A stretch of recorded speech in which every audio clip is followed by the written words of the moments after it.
देखिए last video में हमने फिनिश किया था पेज नंबर 2। तो यहाँ से पेज नंबर 3 से हम कुछ विदेशी यात्रियों से मिलने वाली प्रमुख जानकारी उसके बारे में पढ़ेंगे। तो सबसे पहले आता है टेसियस।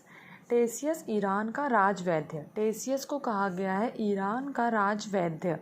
हेरोडोटस। हेरोडोटस को बोला गया है इतिहास का पिता। बहुत इंपॉर्टेंट क्वेश्चन है। इतिहास का पिता हेरोडोटस को कहा गया है। मैगस्थनीज। मैगस्थनीज कौन था? सेल्यूकस निकेटर का राजदूत था। सेल्यूकस निकेटर का राजदूत मैगस्थनीज था, जो चंद्रगुप्त मौर्य के दरबार में आया था भारत। जो चंद्रगुप्त मौर्य, कई बार पूछ लेते हैं किसके दरबार में आया था भारत, तो चंद्रगुप्त मौर्य के दरबार में। मैगस्थनीज की पुस्तक का नाम था इंडिका। मैगस्थनीज की पुस्तक का नाम इंडिका। बहुत इंपॉर्टेंट क्वेश्चन है। मैगस्थनीज के जो 2-3 लाइन है ये आप एकदम लर्न रखिएगा इसको।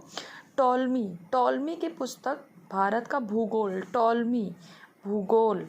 प्लिनी की पुस्तक natural history. Pliny history, Ptolemy भूगोल। इस तरह से आप लर्न रखना। फाहियान। फाहियान चीनी यात्री था जो गुप्त नरेश चंद्रगुप्त द्वितीय के दरबार में आया था। याद रखिएगा, चंद्रगुप्त द्वितीय के दरबार में, ठीक है, चंद्रगुप्त द्वितीय के दरबार में आया था। संयुगन 518 ईस्वी में भारत आया। बहुत इंपॉर्टेंट नहीं है, लेकिन एक बार आप इसको रीड कर सकते हो, थोड़ा बहुत याद रहता है उस टाइम। हेनस्वांग। हेनस्वांग कौन था?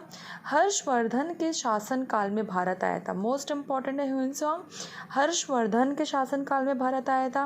वह बिहार में नालंदा जिला स्थित नालंदा विश्वविद्यालय में अध्ययन करने और भारत से बौद्ध ग्रंथों को लेने आया था। वो नालंदा विश्वविद्यालय में अध्ययन करने और बौद्ध ग्रंथों को लेने आया था। तो ह्वेनसांग का रिलेशन है नालंदा विश्वविद्यालय से और बौद्ध ग्रंथों को लेने से। इनका जो भ्रमण वृतांत है वो सियूकी के नाम से प्रसिद्ध है। इन्होंने जो भी भ्रमण किया उसका वृतांत सियूकी के नाम से प्रसिद्ध है।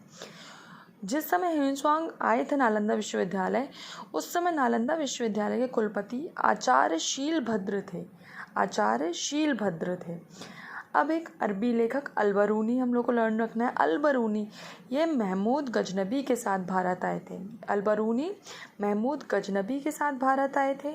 इनकी किताब तहकीक-ए-हिंद, जिसमें भारत की खोज मिलती है।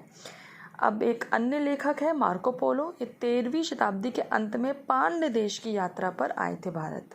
पांड्य देश की यात्रा पर भारत आए थे। तो ये पेज नंबर 4 का हाफ है। इसके बाद पुरातत्व संबंधी जानकारियां हैं, तो वो मैं चाह रही हूँ पूरा एक टॉपिक में कवर करूँगी।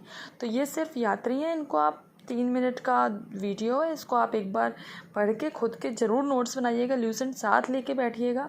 मैं बार बार कह रही हूँ, आप लिखते हो तो आपके हैंड की मेमोरी, आपकी आइज़ की मेमोरी, आपकी अपनी एक कि आपने क्या लिखा था, ये सब आपको एग्ज़ाम टाइम में लर्न रहता है। इसलिए आप ज़रूर अपने नोट्स बनाइएगा। Thank you.